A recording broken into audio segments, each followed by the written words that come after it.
Mga ka-Efren, ito ang huling rap ng labang Efren Reyes at Thomas Shelgimich. 8 balls raised to 7. Kung saan sumuko na at naghagis na ng tuwalya ang kalaban ni Bata.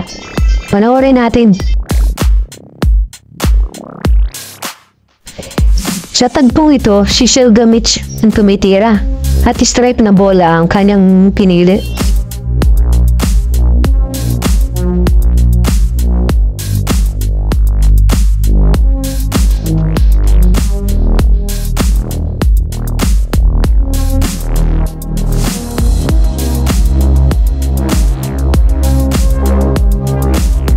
Ngunit pagtira ng G's ay na-scratch ang bola, kasama ang 13.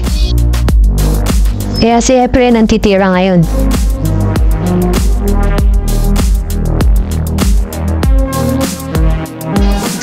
Maganda ang pagkakapwesta ng mga bola, ang kalat-kalat.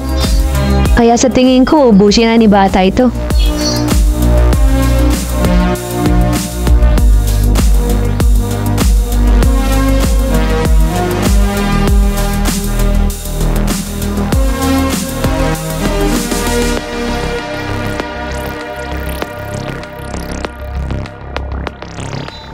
Kaya si Shelgimich ay nakatuwa nga na lang at feeling niya ay matatapos na to.